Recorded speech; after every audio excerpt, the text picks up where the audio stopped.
और दोस्तों आप सभी का स्वागत करता हूं अपने YouTube चैनल लेट्स डिस्कस में।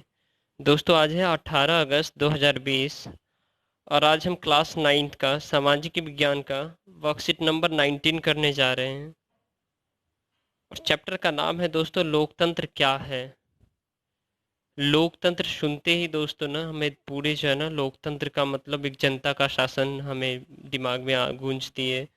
तो लोकतंत्र का अर्थ क्या है जेन्युइन में। लोकतंत्र व्यवस्थाओं को पहचानने के लिए जो पैमाना अपनाया जाता है उसके अनुसार लोगों के पास अपनी सरकार को चुनने का अधिकार होना चाहिए, तभी वह देश लोकतांत्रिक होगा। अतः लोकतंत्र शासन का एक ऐसा रूप है जिसमें शासकों का चुनाव लोग करते हैं। अर्थात कह सकते हैं दोस्तों अब्राहम लिंकन ने लोकतंत्र का डेफिनेशन दिया था, जनता का जनता के लिए जनता के द्वारा चलाए जाने वाले शासन को लोकतंत्र कहते हैं। उसी कंटेक्स्ट में दोस्तों हम देखते हैं जो लोकतंत्र का अर्थ क्या है। तो लोकतंत्र का अर्थ जो है ना शासकों का चुनाव लोग करते हैं, मतलब जनता जो है ना शासक का चुनाव करते हैं और वो शासक जो है ना शासन करते हैं। लोकतंत्र लोकतंत्र की विशेषताएं क्या क्या है दोस्तों। तो लोकतंत्र सरकार संवैधानिक कानूनों का पालन और नागरिक अधिकारों का आदर करते हुए अपना काम करती है।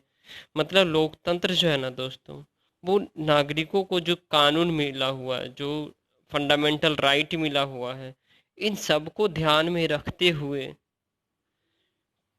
नागरिक अधिकारों का आदर करते हुए अपना काम करती है। ये लोकतंत्र की विशेषता है। लोकतंत्र की दूसरी विशेषता है दोस्तों, लोकतंत्र में हर वयस्क नागरिक का एक वोट होना चाहिए और हर वोट का एक समान मूल्य होना चाहिए। तो दोस्तों लोकतंत्र का मूल्य एक है और उसका हर वोट का एक सामान्य मूल्य है। लोकतंत्र में अंतिम निर्णय लेने की शक्ति लोगों द्वारा चुने हुए प्रतिनिधियों के पास ही होनी चाहिए। बिल्कुल सही बात है दोस्तों। लोकतंत्र का की विशेषता मतलब लोगों द्वारा चलाए जाने वाले शासन, उसमें जो शासक वर्ग होते हैं उसे लोग ही चुनते हैं। ठीक है दोस्तों। उसके बाद लोकतंत्र निष्पक्ष और स्वतंत्र चुनाव पर आधारित होना चाहिए। निष्पक्ष और स्वतंत्र चुनाव अर्थात जब भी चुनाव हो तो उसमें कोई गड़बड़ी नहीं होनी चाहिए, उसमें कोई किसी प्रकार की समस्याएं नहीं उत्पन्न होनी चाहिए। हर भारत के हर एक व्यक्ति जिसे सिंगल सिटीजन यानी वोट देने का अधिकार है वो जाकर अपने मनपसंद उम्मीदवार को वोट दे सककर और अब चुनाव में और अपने जो है ना प्रतिनिधि को चुन सकते हैं, ताकि सत्ता में बैठे लोगों के लिए जीत हार के समान अवसर है। मतलब स्वतंत्र और निष्पक्ष चुनाव होगा तो सत्ता में जो लोग बैठे हैं उसके लिए जीत और हार, जो अगर जो जिसने काम किया, जिसने सोसाइटी के लिए, जिसने देश के लिए, जिसने राज्य के लिए बेहतर काम किया, उसका उसको सभी लोग जो है ना क्या करेंगे, चुनेंगे। अगर वो सोसाइटी के लिए काम नहीं किया तो उन्हें जो है ना क्या करेंगे, फिर जनता उन्हें चुनेंगे नहीं। तो इस प्रकार से यह स्वतंत्र और निष्पक्ष चुनाव पर आधारित होना चाहिए और जो कि हमारा देश है दोस्तों। आइए तो क्वेश्चन करते हैं, लोकतंत्र किसे कहते हैं। अभी मैंने आपको परिभाषा दिया। लोकतंत्र लोकतंत्र का मतलब जब जनता के लिए जनता द्वारा अर्थात जनता स्वयं अपने लिए प्रतिनिधि चुनती है और चुने हुए प्रतिनिधि शासन करते हैं, उसे लोकतंत्र कहते हैं।